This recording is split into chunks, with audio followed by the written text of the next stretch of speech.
Do you eat turkey for Thanksgiving?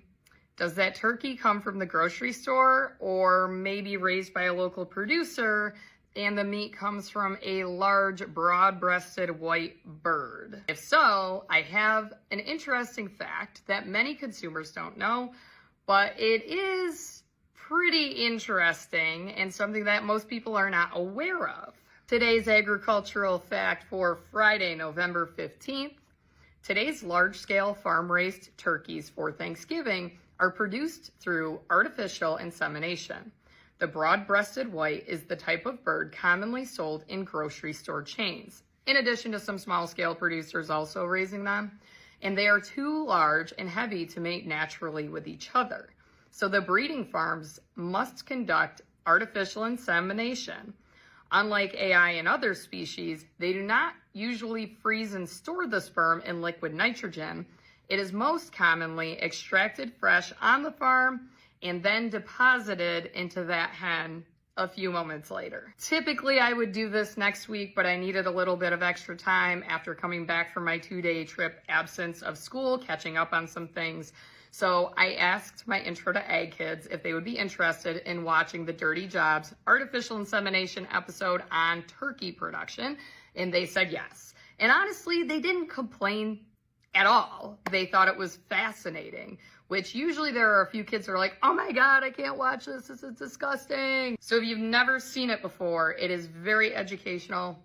And of course, Micro, he's got a great sense of humor. If you are an ag teacher and you've never shown this in class, I do highly encourage it.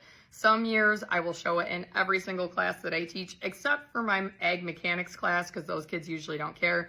Other years I will show it in my dairy livestock production and management class, my Intro to Ag class, and then my 8th grade class. 8th graders, maturity level, sometimes I have to put a damper on the embarrassment and laughter. It is important though, especially if you are using this as an educational tool in your agricultural classroom, that you provide some information ahead of time. Because people that may not be familiar with agriculture may not know that artificial insemination is a practice that is commonly done in the livestock industry.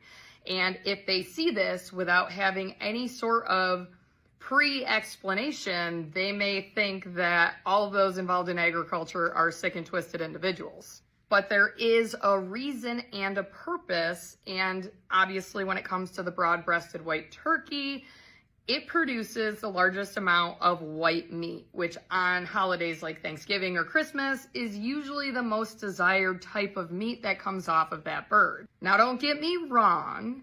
There are some people that prefer the heritage breeds of turkeys. They're smaller, they take longer to grow out, they're not as efficient with feed consumption. But if you are buying your bird from a grocery store, especially the heavily discounted ones, right? Those are loss leaders at Thanksgiving, and those birds are broad-breasted whites, and they are raised on large-scale turkey farms in the United States. One thing I will say though, for any ag teachers that are looking to potentially show this next week, Amazon Video got a little bit obnoxious when it came to purchasing. So I purchased this over 10 years ago when I first started teaching. I've been teaching, this is year 13, and I purchased this on Amazon Video, and it was only a couple of bucks.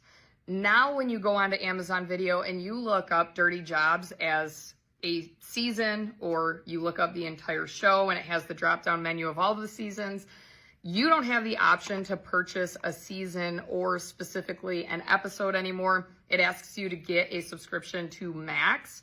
So if you are looking for the season that it is, it's season 3, episode 11, and it is titled Turkey Inseminator. If you Google it, you may be able to find other places to get it from, or you potentially could buy the DVD, and like if you're a teacher and you plan on staying in the classroom for a long time, just purchase it and then you have it on hand every year when Thanksgiving rolls around. And the kids do find it interesting because, like I said, the standard consumer is not aware of this. They don't give any thought to how that bird came to be or what has to happen in order for it to exist. Also, side note, totally unrelated to turkey artificial insemination, I am considering starting a mini series on parliamentary procedure principles and practices because there are a lot of people that just don't understand them, and they are sitting on boards like the Board of Education or a community board or a town board, or they're in some sort of leadership organizational position and they just don't know.